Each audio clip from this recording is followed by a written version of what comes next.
I am Joe Johnson, and I am joined by my brother from another mother, Jimmy Johnson. Hello. And he is the creator of WhereLivingIsAVacation.com, and he has Lake Orion history posts on social media, Facebook and Instagram. Jimmy, welcome back to the studio. Thanks for having me back.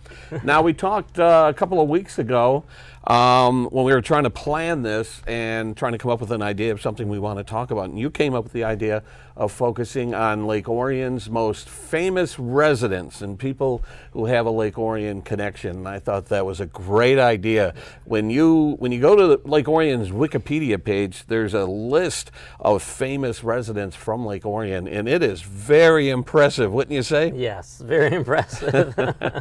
It's a long list, and it's amazing that a town that's so far north of Detroit, which at one time was considered a resort town, has such a connection to history and famous people. It's really quite amazing. Yeah, because anybody, it could be from sports figures to important people in history, like Amelia Earhart, Scripps. Yeah. I mean, it's endless, and the ties. They may not have been born here, but they've passed through town or visited here for business or reasons otherwise.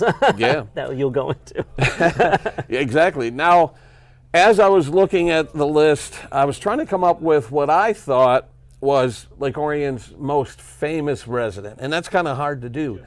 I do believe I have found Lake Orion's most infamous resident. I don't know if a lot of people realize the connection that Lake Orion has to Jimmy Hoffa. And he was a well-known character around not only Lake Orion, but people all over the world knew Jimmy Hoffa.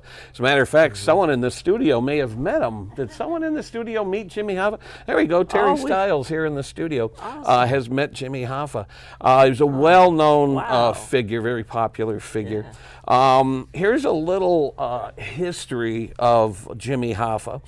He was born February 14th, 1913 in Brazil, Indiana, and served as the president of the International Brotherhood of Teamsters from 1957 to 1971. The Teamsters were founded in 1903 and went from 75,000 members in 1933 to 1 million by 1951, made up mostly of truck drivers and warehouse workers. Hoffa became vice president in 1952 and president of the Teamsters in 1957. Now, he got into a little trouble. In May of 1963, Hoffa was indicted for jury tampering in Tennessee, charged with attempted bribery. He was convicted in 1964 and sentenced to 8 years in prison. While on bail during his appeal, he was convicted in July of 1 count of conspiracy and 3 counts of mail and wire fraud for improper use of the Teamsters Pension Fund. He was sentenced to 5 years in prison and began serving time on March 7, 1967 in Pennsylvania. He hoped to continue to run the Teamsters from prison through his successor, Frank Fitzsimmons, but Fitzsimmons distanced himself from Hoffa, which did not make Hoffa happy. He ended up resigning his position in 1971. On December 23rd, 1971, less than 5 years into his 13-year sentence, Hoffa was released when President Nixon commuted his sentence to time served on the condition that he couldn't be involved with any labor organization until 1980. Prior to his well-known disappearance, Hoffa was planning to regain the presidency, but was met with resistance from the Teamsters and the Mafia. On July 30th, 1975, now we have a couple of photos here. If we can bring up these photos that we have, you can find these online if you Google Jimmy Hoffa. That is Hoffa posing at his Lake Orion home. Now, as I was doing research a number of years ago, one of the websites that I found that had these pictures on display, there was a caption that said, "These photos were taken on the day he disappeared," which is pretty interesting. So I don't know if it was a newspaper photographer or who came out to take these photos, but that is James Hoffa at his home in Lake Orion. So On that day, July 30th, 1975, Hoffa was scheduled to meet Anthony Giacolone and Anthony Provenzo at the Marcus Red Fox restaurant in Bloomfield Township at 2 p.m., which is now known as Andiamo Restaurant, and it still looks pretty much the same. Hoffa left his Lake Orion home at around 1:15. And between 2:15 and 2:30, Hoffa called his wife from a payphone saying that he was stood up. Witnesses said that two men saw Hoffa in the parking lot and recognized him and approached him and shook his hand, thanking him for his work with the Teamsters. One witness saw Hoffa in the back of a maroon Lincoln or Mercury with 3 other people in the car drive out of the lot. That was the last known sighting of Jimmy Hoffa. At 7 a.m. the next morning, Hoffa's wife, Josephine, called her son and daughter to say their father had never come home. At 7:20, Hoffa's unlocked car was found in the parking lot of the restaurant. At 6 p.m., James Hoffa, his son, filed a missing persons report. Police dogs detected Hoffa's scent in a maroon 1975 Mercury, but as we know, the case was never solved. He was declared legally dead in 1982. Now, in 2013, a story had broken that somebody that was well connected to Hoffa and the Teamsters and all that claimed to have knowledge of where Hoffa was buried, and a dig commenced at Orion and Adams Road. So wanting to witness history, I ran down to that intersection and shot some video. Let's take a look at that clip right now. On July 30th, 1975, Hoffa left his home in Lake Orion to meet with acquaintances at a restaurant in Bloomfield Township. His wife reported him missing later that evening, and he was never seen again. New information brought law enforcement officers to Oakland Township last week, where a dig took place on land once owned by a former mob boss. Oakland County Sheriff Michael Bouchard held an impromptu press conference on the scene on Tuesday, June 18th. Not a lot of new information to report, obviously. It's still an ongoing process back there. One of the areas has been completed in terms of it's being checked thoroughly. They're checking another area which is still consistent with the information. One of these areas is consistent with the information. There were some reports out apparently that the dog was in, and we did in fact have a dog in. It moved about the area, but nothing real conclusive. It was in the same areas that one of the original parameters was specifically talking about. They're going to hit those same areas as they would with or without that dog. Obviously there's other things there, given that it's been kind of a rural area for some time. There's animal bones and other things, so it's a process, but it's still continuing. They still feel good about the information, and they're looking in the second part of the same consistent area, if that makes sense. We'll just have to see if it pans out, but we have to give it a good faith attempt. If it can bring closure, that's what we hope for. We'd like this to be closure for the community, for the family, and for all involved. After 3 days of digging, the search was called off after no sign of Hoffa turned up. The tipster, Tony DeZerelli, expressed his disappointment and still insists Hoffa's remains are somewhere on the property. We can only wait and see if the search will continue at some later date. Of course, that was a dead end. We still have not found Hoffa's body. Now, you saw an image of Hoffa's house here in Lake Orion at the beginning of that piece. Here's an interesting little story that I learned when I was doing research. I found, I think it was a Free Press article that was published the day after Hoffa disappeared. And they went into that neighborhood and was talking to his neighbors and, what kind of person was Hoffa? And they were, oh, we loved him. They said, as a matter of fact, when they complained about speeders on their road, Hoffa picked up the phone, brought out a crew who installed speed bumps on the road up to that neighborhood. Those speed bumps are still there today. They're like these X-shaped speed bumps. And I remember driving on the road and my car was all over the place. Those are Jimmy Hoffa speed bumps leading up to his home. Yep. Interesting little tidbit. Yeah, taking care of business. So, like I said, that is one of Lake Orion's more infamous residents, and a pretty fascinating story there. The next person I have, let's see, we're going to jump ahead to Mickey Lolich. Mickey Lolich was a well-loved and popular figure here in Lake Orion who had a donut shop here in Lake Orion, but he was much more than a donut shop owner. As I researched Mickey Lolich, I found some very interesting things. He was born September 12, 1940 in Portland, Oregon. He was signed by the Detroit Tigers as an amateur free agent at the age of 17 in 1958. He made his major league debut in May 12, 1963, and got his first win as a pitcher on May 28th. He pitched his first shutout against the Twins on April 24, 1964, and finished with 6 shutouts that season. In 1968, the Tigers reached the World Series against St. Louis.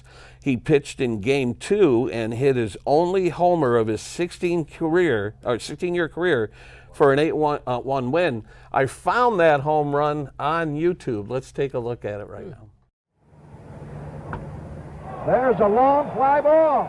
Way back, it might be out of here. Home run! Holy cow! How about that one? Mickey Lolich, with one of the lowest lifetime batting averages in Major League history, has just hit one out of the ballpark. You know, when he got to first base, it looked like he couldn't believe it was going to come back to the plate. Watch this in this dugout now. look at the grin. That's what makes baseball the fascinating, unpredictable game it is. You never know from what source. There's Denny McClain. He can't believe it. What a great moment. That's really cool to see his name on the screen there. The Tigers lost the next 2 to fall behind 3-1. He pitched in Game 5 and won that game. On just 2 days rest, having pitched 2 complete games, 9 innings, he pitched in Game 7, and the Tigers clinched the series with a 4-1 win. Detroit was the 3rd team in World Series history to come back from a 3-1 deficit. Here is the final out of that 7-game series. In the bullpen. McComber pops up. Here's Freehan. Detroit's the new world champion. And look at Freehan picking up Lolich. And there is a scene that has been repeated many times in World Series history. It's a happy bunch of Tigers. They have beaten the Cardinals 4-1, and they have replaced them as the champions of baseball. And they made some comeback. They were trailing 3-1. They were behind 3 runs in the first inning of Game 5. They came back to win. They walked in here and murdered the Cardinals yesterday. They win again today, and 28-year-old Mickey Lolich now has joined Christy Mathewson, Jack Coombs, Babe Adams, Stan Kovaleski, Harry Burkeen, Lou Burdett, and Bob Gibson as pitchers who have won 3 games and lost none in a World Series. And Lolich did it with 2 days rest and beat Bob Gibson to do it. Some feat. Well, there's the Tiger Clubhouse. The final score, Detroit 4, St. Louis 1. What about, you had a little conference on the mound right at the end. Did Mayo come out and ask you if you had enough gas left to go or what? No, he says he just wanted to slow me down. He says he thought maybe I was getting too excited out there about, having it so close to coming to the end. He says, I want you to take it easy, relax, and throw like you've been throwing all day. All right. Well, thank you, Mickey. It was a great performance, and have a very nice, quiet winter. Have a quiet winter. The great Ernie Harwell talking to Mickey Lolich. I met Ernie Harwell years ago, and he sent me a Christmas card, which I still have. Oh, it was wow. pretty cool. So, great moment. Here's some interesting facts about that particular series.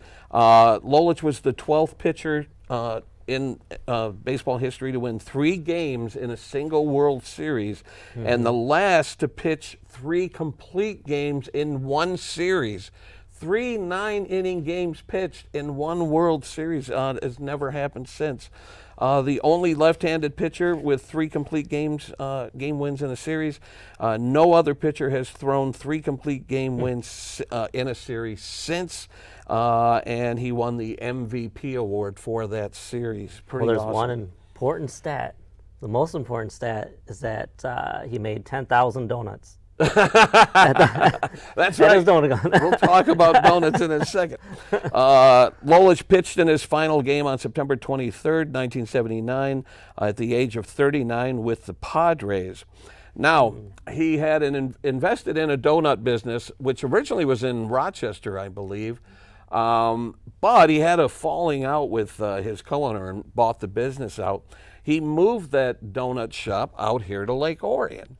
Yeah. And was a very popular character, and people loved going to his donut shop. I believe it was on M24. What's next there to it. now? The Taco? Snap Taco Snap Taco's is spot. standing where Mickey Lolich Donuts used to be. But yeah, how cool is that? A guy with that kind of baseball history who almost single-handedly won the World Series in 1968.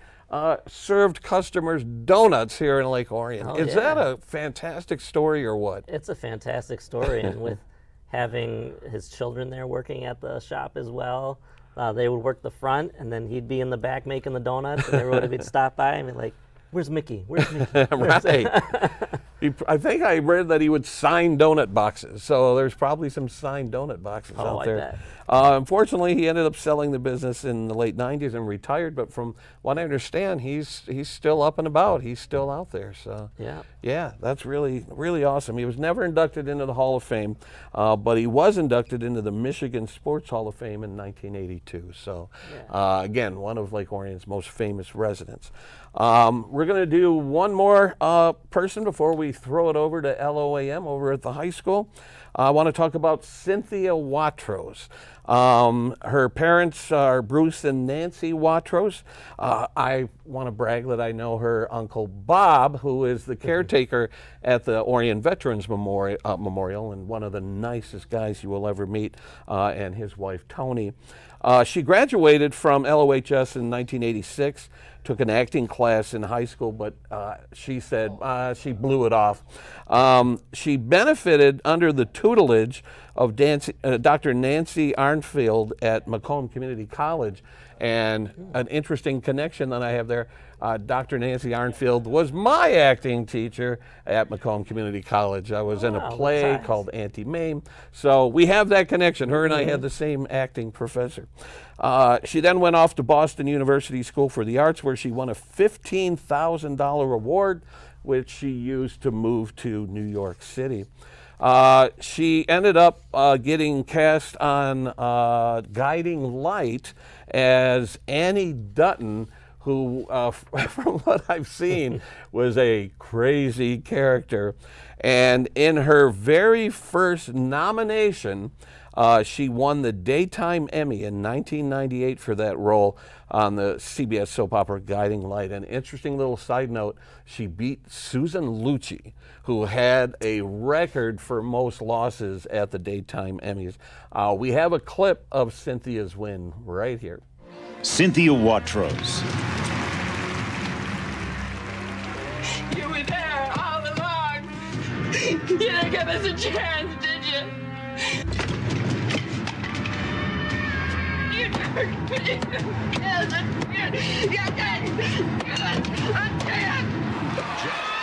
The Emmy goes to Cynthia Watros, Guiding Light. This is Cynthia Watros' first win and first nomination for Outstanding Lead Actress for her role as Annie Dutton Lewis on Guiding Light, a role she began in 1994.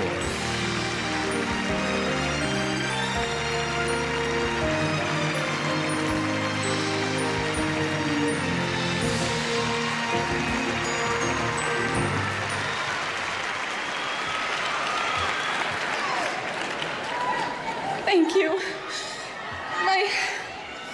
My husband told me that I should think of a speech, but I really didn't think I was going to win, so I have to I have to say that I want to thank the wonderful women who were in my category. They are also wonderfully talented. Kim Zimmer, I love you, and I always have and always will. And I have to thank Guiding Light, everybody in my Guiding Light family. I miss you all very much. And Robert Newman and Ron Raines, thank you for putting up with me. I have to thank my family. Al and Rita, they taped all my shows, and my father who's here, and my mom at home, and my brother.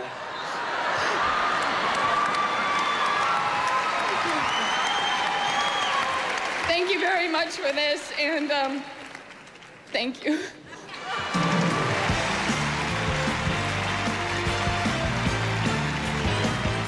Imagine her Lake Orion friends and family watching that moment at the Daytime Emmys. What a great moment. Yeah. She went on to have an incredible career in Hollywood. She portrayed Erin Fitzpatrick on the TV show Titus from 2000 to 2002. Played Kelly Newmark on the Drew Carey Show from 2002 to 2004. Was cast as Libby on Lost 2005-2006. She was one of the tailees who somehow survived the plane crash in the tail section of the plane on Lost. And she joined the cast of General Hospital in 2019 as Nina Reeves, where she continues to act on that series today. Here's a short clip from General Hospital. Oh, got it. Oh, wait, just a second. I'm sorry. I've been waiting for this. Yes! What happened? Whose body has been found? The new numbers for the Ava Jerome article just came in. Sales have exceeded our expectations already, but now we are annihilating them. Darling, I think we should celebrate. Let's bring up the best bottle of champagne from the cellar. I want Hayden and Jax to choke on it tonight when I break the news to them at dinner. Hayden? Here? Tonight? Oh, that's right. You guys hate each other, and you accused her of almost killing you. Well, I am sorry, Aunt Liesel. This is a super important business dinner. I would rather eat with the horses and Hayden buns. Okay, great. Just don't set fire to the stables this time. Okay, I'm gonna check on dinner. So her list of credits includes, get this, Law and Order, Gossip Girl, CSI, Criminal Minds, House, Desperate Housewives, Grey's Anatomy, and a whole lot more. Check out her IMDb page. It is loaded. It blows my mind that someone with roots here in Lake Orion can go out to Hollywood and assemble such an impressive list of credits on television. Have you ever crossed paths with Cynthia at all? Never crossed paths with her, but I mean, just seeing everything that she's been in, it's the extreme talent that she has. All right. It's great. Well, that's going to wrap up this segment. We'll be back in a little bit with more. Orion Neighborhood Television is your community media outlet. Our mission is to empower community members and groups to create, communicate, and connect through television and video production. For more than 35 years, ONTV has offered video production classes to residents of all ages and provides them with the equipment and facilities to produce their own programs. Not only are residents encouraged to produce programs, but ONTV staff produces programs that promote local nonprofits and community groups like the Chamber of Commerce, the Orion Township Public Library, and the Lake Orion Lions Club, to name a few. The staff ventures out into the community to cover events like parades, festivals, concerts, and high school sports. ONTV has provided the equipment and staffing to televise township and village meetings live, and has provided the video equipment that Lake Orion High School students use as they prepare for a career in broadcasting. ONTV's podcast studio and training give producers an opportunity to educate and entertain listeners. To sign up for classes or for more information, call 248-393-1060 or visit orionontv.org. And we're back here live in the studio to continue our segment on Lake Orion's most famous residents. I'm Joe Johnson, joined by Jimmy Johnson, who created WhereLivingIsAVacation.com, and you're active with the Orion Historical Society. So you know a little bit about Lake Orion history, right? Yeah, just a little bit. Yeah. It just started with like researching one subject, and actually, Mickey Lolich. That's what started me on the whole path. And like, who else from this area is famous or has ties? So yeah, it's a pretty impressive list. And we talked about Mickey in the first segment, and I said, you know, when you look at the list of people connected to Lake Orion, it's hard to determine who is the most famous Lake Orion resident. Now, we're going to pick up where we left off. The next name that I have wasn't necessarily a Lake Orion resident, but he was well known in Lake Orion, in and around Lake Orion. He eventually became an Oxford resident. But he is arguably the most famous person on this list. He was known across the country and in some parts of the world. Brace Beemer was the radio voice of the Lone Ranger. Here's a little clip from the Lone Ranger radio program. Return with us now to those thrilling days of yesteryear. From out of the past come the thundering hoofbeats of the great horse Silver. The Lone Ranger rides again. Come on, Silver! There's danger on the trail ahead! I'll Silver! Away! Leaning low over their horses' necks, the masked man and his Indian friend raced for the prairie. The powerful strides of Silver and Scout soon outdistanced any thought of pursuit for the sheriff and his men, and they fired wildly into the night after the fast disappearing figures. As soon as he was sure they were safe, the Lone Ranger signaled to stop and reined in his white stallion near a clump of trees. Quickly, Tonto followed suit. We can stay here for the night, Tonto. They'll never find us if we don't use a campfire. That's right, but why we stay here? We can't go far without supplies. We not get supplies from store. We go back there, sheriff grab us. Do you want to leave here with the law considering us thieves? No. Well, if we find the crooks, we'll clear our names. And Tonto, those crooks are up to something big. What you mean? Yeah, well, if it's cash they were after, they could have had it. That's right. The cash and the more valuable things in the store hadn't been touched. They didn't even steal the high-priced guns and pistols. And steal Indian beads and other things Indians like. Yes. Thieves not Indian. You hear fella talk. You're right. Those men were not Indians. They're going to deal with Indians. I want to know what they're up to.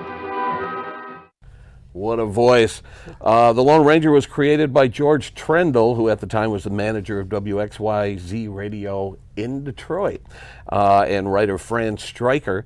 The first episode aired on January 31st, 1933 on WXYZ. It's amazing to think that a program originating out of Detroit was known across the country. By 1939, 20 million Americans were listening to the Lone Ranger on the radio. Pretty impressive. Now, Brace was not the first voice of the Lone Ranger. From 1933 to 1941, Earl Grosser was the voice of the Lone Ranger, while 6'3" Brace Beemer made public appearances because he looked the part and he would wear the costume. Unfortunately, Grosser was killed in an auto accident on April 8th in Farmington, Michigan, who had possibly fallen asleep at the wheel after doing 3 live performances back to back to back, and may have fallen asleep at the wheel of his car. They had to continue to do live episodes without him, pretending that he was off running errands someplace. And it was Brace Beemer who then stepped in to become the third voice of the Lone Ranger. Now, sadly, Earl Grosser's performances, most of them weren't recorded. But when you hear, "Hi-yo, Silver, away," that more than likely is Earl Grosser delivering that line. So Beemer became the Lone Ranger on April 18th, 1941, and continued through September 3rd, 1954. He was required by contract that while performing as the Lone Ranger, he couldn't do anything else. He was only the Lone Ranger until the program went off the air. He originally lived in Detroit before moving to Oxford Township in 1942, where he raised horses on his 300-acre farm, his ranch, Paint Creek Acres. Now, don't get Brace Beemer confused with Clayton Moore, who took over the role for television in 1949.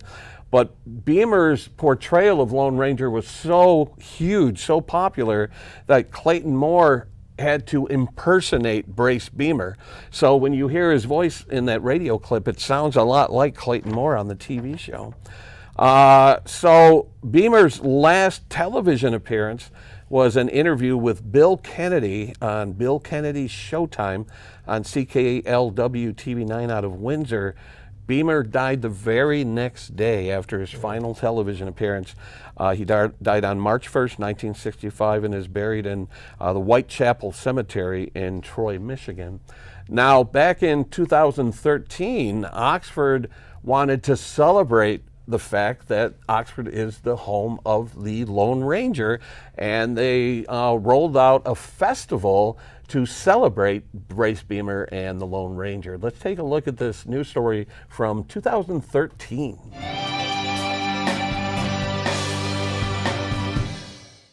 The community of Oxford gathered today to celebrate their most famous resident, Brace Beemer, the voice of the radio Lone Ranger. The event had many activities that encouraged visitors to celebrate the thrilling days of yesteryear.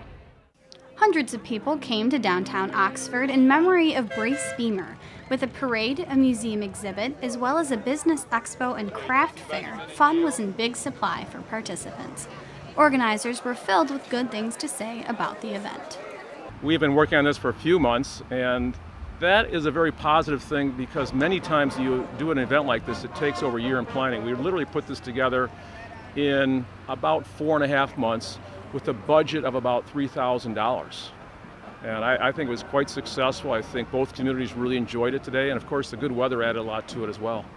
We're really happy to have the first annual, hopefully annual, Lone Ranger Parade. A big display at the museum I encourage everybody to look at. And then the rest is there's a business expo across the street for small businesses.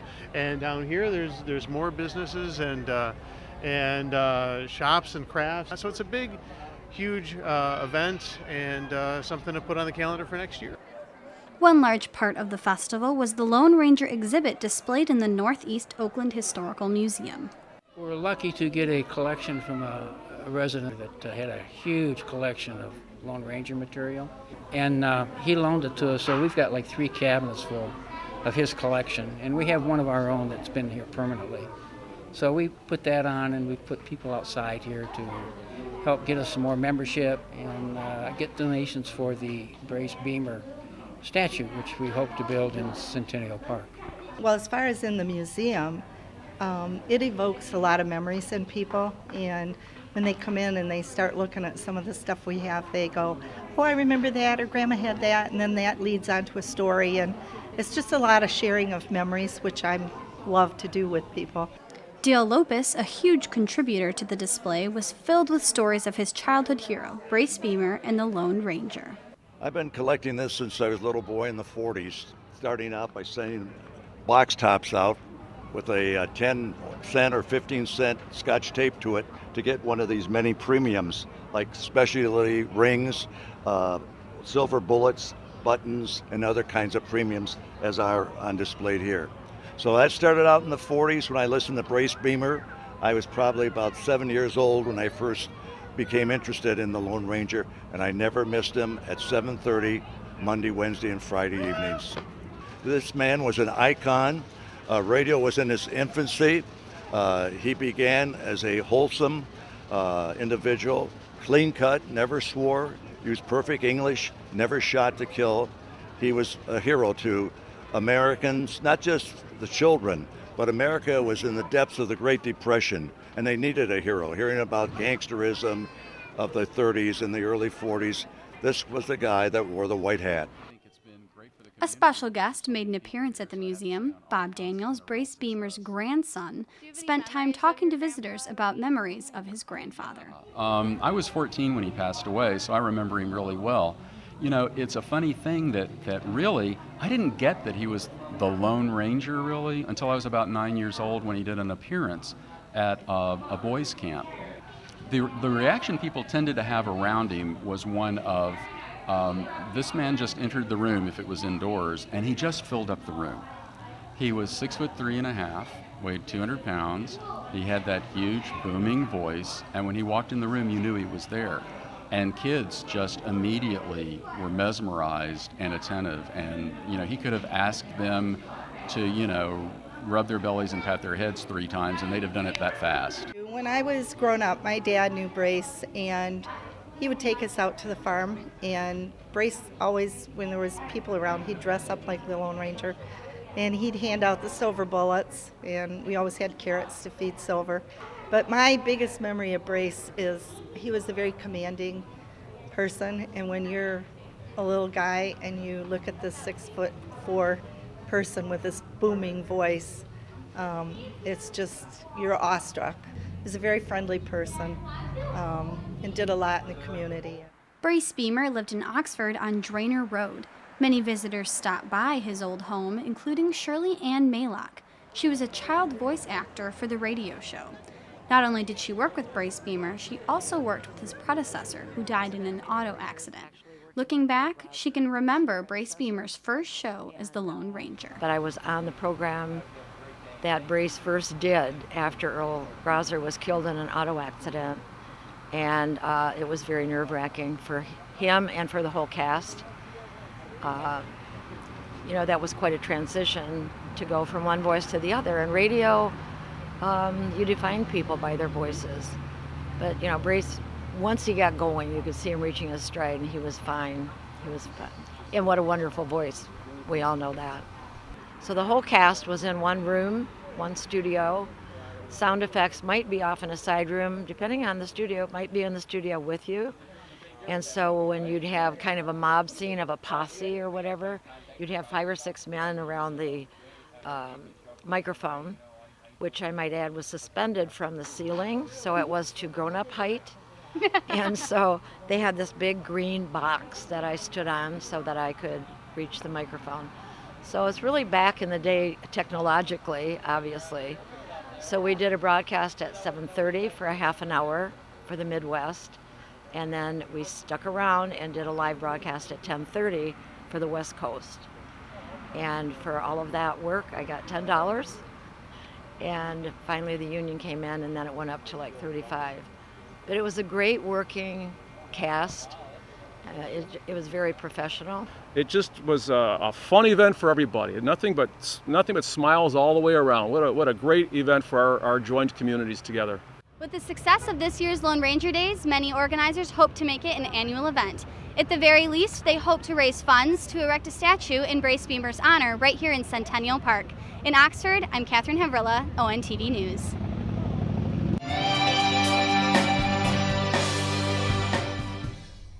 Hard to believe that was 10 years ago already. Mm-hmm. What a great event that was. Sadly, it only lasted 2 years before it went away, but it was a lot of fun. And Brace Beemer, literally and figuratively, one of the biggest personalities to live here in the area. So one of our most celebrated residents. Jimmy, you brought a list of names of people you want to talk about. Let me throw it over to you now. Yeah, wow. Every time I come here, I always learn something new from Joe here. Wow, I love the research you guys do. But so, we were talking about Lone Ranger and horses and Hi-Ho Silver. We're going to switch it over to horsepower. So we have Miss Della Woods. I have a picture of her here. This is Della Woods, former NHRA dragster driver. So her brother was the crew chief, Bernie Woods, and they're both from Lake Orion. And Della raced in the 60s and early 70s. Their vehicle, as you see here on the side, it's nicknamed the Bernella's Funny Honey. And Bernella's is part Bernie and part Della. They smashed their names together. And also, she was the first female driver to go to the semifinals in the NHRA. And in 1999, she was the Michigan Motorsports Hall of Fame inductee, and also 2016 Mopar Hall of Fame. So she's appeared at the downtown car show in downtown Lake Orion with her funny car on display. So I got to chat with her and see one of her cars on display in downtown Lake Orion. Oh, that's great. You get around everywhere, Joe. I missed that. I want to check that out next time she does that. Making an appearance at the show was funny car driver Della Woods, who was the first female driver to advance to semifinals at an NHRA event. Della bought a cottage on Bellevue Island in 1972 and is a longtime Lake Orion resident. Well, this is the first 4-second car, 498 it ran, and we actually have it for sale. We tested it in Milan when we first bought it, and then my sister got sick and we ran out of funds, so we just kept it as a historical car, and hopefully someday we'll it'll either be in a museum or someone will start running it. A lot of people don't realize these are fuel cars. They don't run on regular gas. No, they run on nitromethane. We call it liquid gold. That's what really makes the horsepower with these things. Of course, the engines are. This one probably has about 8,500 horsepower. The new ones today are 10,500 horsepower. So moving on to an LO grad here, we have an astronaut. So class of '83. So in the Lake Orion High School, they have a wall of honor that they have many of these people there. One of them being Drew Feistel, if I'm saying it right. I think it's Feistel, isn't it? Feistel, yeah. So, a few things about him. Flew on 2 space shuttle missions and a final trip to the Hubble telescope in 2009. Wow. And Endeavour's final mission to the International Space Station in 2014. And in 2018, selected to space again to go to space as commander of the International Space Station. Wow. But since retired, 23 years in NASA, you see him here just hanging out at the side of the International Space Station. And there was an interview on Fox 2 at one point, too, I remember, with he had his Lake Orion shirt on, so it was some local attention. It was great to see that. That's awesome. And amazing. And sticking with aviation, we can't not talk about Amelia Earhart. She's not from here, but she did pass through here, flew through here. So her direct connection with Amelia Earhart, her many accomplishments in aviation, first woman to fly solo across the Atlantic Ocean, 1932. And pictured here is her experimental ice glider at the Scripps Wildwood Farm, 1929. And Scripps, as we know, we've done a segment before on the whole Scripps mansion and the Scripps family. He is a founder of the Gliders, Inc., and she was the first female glider pilot, Amelia Earhart. So there's a picture of her flying over Lake Orion, too, that exists that you've probably seen as well. You know what's interesting about that? We talked about Jimmy Hoffa earlier. 2 of the most notorious missing person cases have links to Lake Orion. That is a weird coincidence. I know. And something in the news recently. Yeah. Somebody might have found her plane at the bottom of the ocean with some high-tech sonar. Yeah, sonar has detected in the Pacific Ocean the outline of a plane near the area where Amelia went missing, so they're going to send a dive team to investigate, and that would bring a close to one of the most notorious missing person cases of all time. Yeah, that would be groundbreaking. Yeah. So, covering that about Scripps, I have another photo here. This is one amazing collage I just found the other day. So I don't know if you recognize anyone. It's kind of a smaller picture. It's the highest res that I could find. But in the front there, from left to right, you have Harvey Firestone, and then in the middle, Henry Ford. Wow. And then you have William Scripps on the far right. And then that middle row, the 2 tall people are William Wright and Orville Wright, Wright brothers. Wow. And then the very back, you have the security guards. But something where the Scripps was tied to them was crazy to see that actually happened. A little bit about William Scripps, established Wildwood Farms, and also where Canterbury Village is back there, that whole land there was developed as a farm. And he raised prize-winning cattle, like that was known for that. And he also, all those living quarters back there that are now little stores at Canterbury Village were living quarters at one point. And Scripps is more into the aviation portion versus like the news, which is mostly what the Scripps family is known for. But him and his brother did co-found the WWJ-AM news radio that we know today. Yeah. So that was amazing to just keep reading. And the more I dig and the more we dig on Scripps, there's ties international. It's great. Mm-hmm. Moving on, we have another one. So another LO grad in the Wall of Honor. So Shannon Pettypiece. I don't recognize that name. Tell us about it. Yeah. So she graduated with a political science degree from the University of Michigan, go Wolverines. And since 2019, she's been working at the White House as the senior policy reporter for the NBC News Digital. So if you Google her name, she has so many articles that she's written that I didn't even know that there was even ties to Lake Orion. but a lot of her articles covering the economy and the way politics shape everyday lives. So it was interesting to see, like, yeah, we have many notable sports figures, you know, yeah, we have Jimmy Hoffa, we have baseball, football, but someone like this is great, that being able to be like news reporter and also capture what's happening in daily lives. Wow. And then sticking with literary, we have Ernest Hemingway. What's his connection? So the Hemingway connection, so, you know, we have Hemingway Street over there off Clarkson Road. So one of the original settlers, Needham Hemingway, they're all related, the Hemingway family. And I just did a Google search one day and just started digging, like, I wonder if there's any relation. And come to find out, they are both descendants of Ralph Hemingway from England, born in 1603. So Ralph from England, 1603, had 2 children, Joshua and Samuel. Now, Ernest Hemingway is a descendant of Samuel, and Needham Hemingway is a descendant of Joshua. So there's still Michigan ties here, and they spent some summer months up in northern Michigan, up in Petoskey, Harbor Springs area. But yeah, on the far right there is Ernest Hemingway.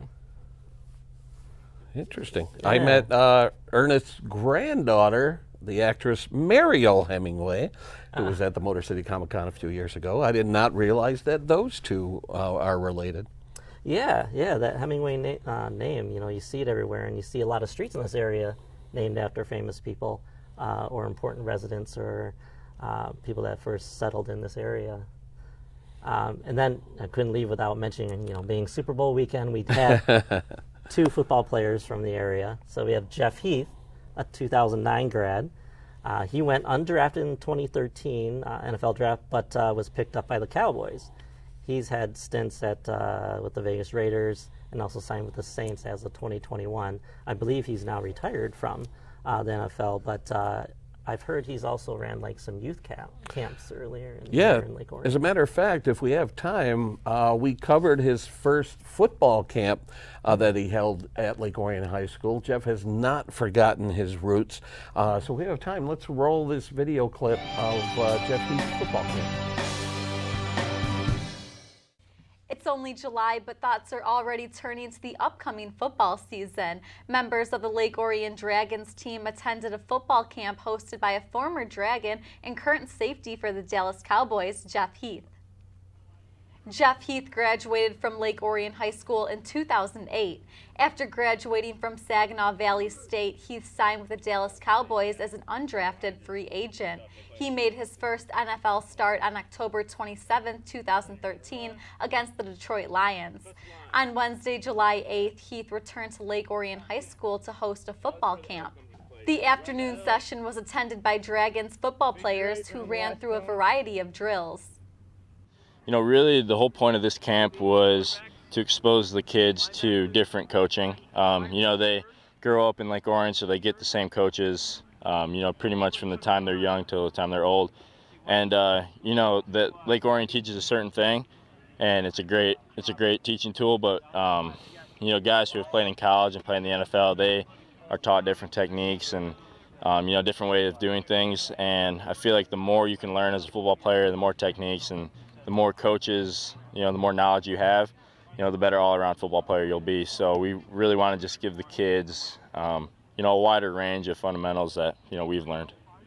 While he was a Dragon, Heath was coached by current football coach Chris Bell. The 2008 team made it to the championship game, but lost to Rockford High School for the state title. He told us the time he spent playing football for Lake Orion provided some of the greatest moments of his career.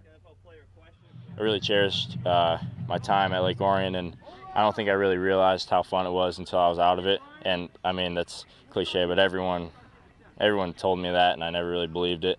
But you know, it's really true. And you know, I remember guys like Robbie Lentz, Charles Fleck, AJ Gill, I mean, Kim Bruce, Brandon Oaks. I can name them all. So as you can see, that was in 2015. He's been back since doing more camps. And one year for our ONTV food drive, him and his parents dropped off some signed memorabilia for us to raffle off from our food drive. So thanks to the Heath family. Yeah. He's not the only Lake Orion football player. Who else you got? We have another one, Zach Kesey, also a LOHS grad. Let me bring up that picture. So, yeah, tremendous on both sides of the ball. I mean, he was a running back, blocking back on offense, linebacker on defense, and from what people were saying who played against him and with him in practice, said he was a tackling machine. So, well, wearing the Dragons uniform. So he played fullback in the NFL 6 years, from 2005 to 2010, mainly with the Redskins, the San Francisco 49ers, and the New Orleans Saints. So, yeah, it's the ties with football are great, and also on the Wall of Honor, too. Yeah. But, like, the other sports thing I don't have listed on here that I just remembered was, obviously, Michael Jordan didn't come from Lake Orion, but he did actually play at the Cirque building. So yeah, I heard that story. Yeah. Yep. So during the back-to-back Detroit Pistons time period, when they were visiting the Palace of Auburn Hills right down the road, they needed a place to practice. So they would come up here and they secretly is there a gym nearby that we could practice? So yep. During the day they'd come out here. Nobody knew about it. That's don't amazing. tell anybody. So yeah, Michael Jordan, Scottie Pippen, and the whole team were practicing here at the Cirque building at the old high school. So that's really amazing. yeah, there's ties everywhere that you just don't realize until you start digging more and more. Yeah. One final famous resident is Nicole Curtis, who did a show, Rehab Addict, on HGTV, and then it went over to another network. I forget what it was called. But she's been back here to Lake Orion. She's renovated a cottage over by the Orion Veterans Memorial, turned that into a beautiful place.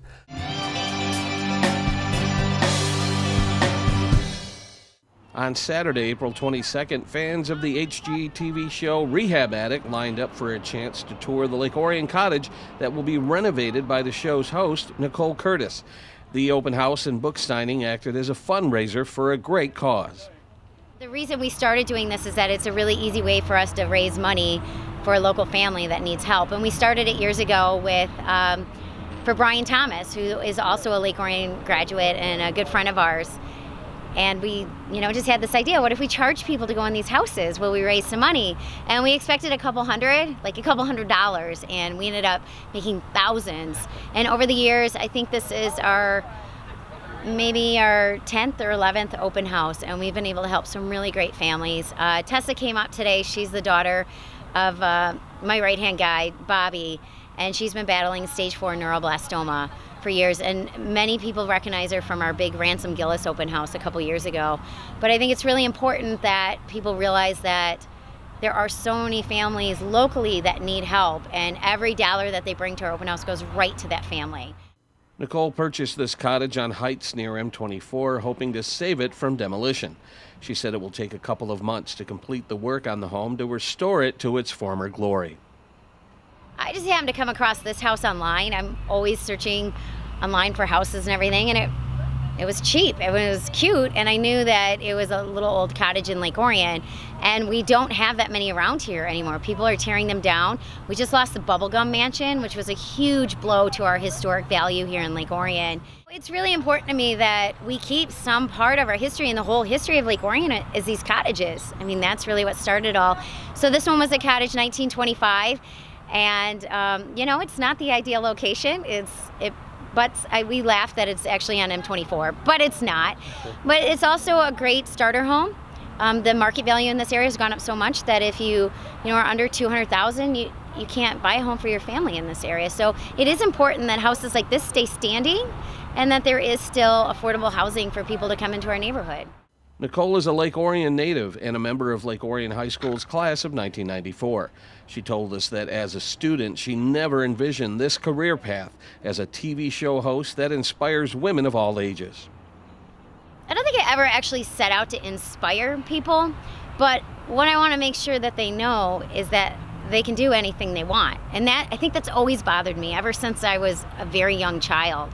I had a grandmother that was just a go-getter, and just really taught us to always appreciate every single thing we had, and that you could do anything. I mean, my grandma, she, spent a lot of time in an orphanage and then came out here, and her and my gramps built their business and their home from nothing.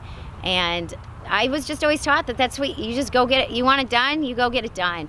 It's cool. I love seeing that people take a chance and take a risk, because that's really the only way I got to where I am now.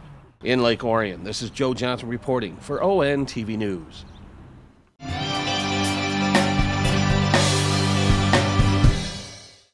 And from what I understand, she retains ownership of a lot of these places that she renovates. Yeah. And so she's one of our more famous residents too. So Lake Orion, I don't know, maybe it's something in the water, I don't know, but a lot of famous people have come out of Lake Orion. And, the football program here in Lake Orion obviously is going to give rise to some incredible talent. And I don't know what it is about Lake Orion, but we've had a lot of historical connections to a lot of famous people. Yeah, and history just keeps writing. It keeps writing itself. There's so much coming out of Lake Orion that it's great. So we hope you enjoyed this history segment on the ONTV Food Drive. Thanks to everyone who's been popping in today and donating checks, and thanks to our sponsors that have made it possible for us to reach our goal, surpass our goal. It's been a really great day here at the ONTV studio, and we hope you enjoyed this segment. And we'll have Jimmy back in the studio. We have more topics, more history to discuss about this incredible community. Jimmy, thanks for joining me. Thank you, Joe. All Always right. a pleasure. Thanks.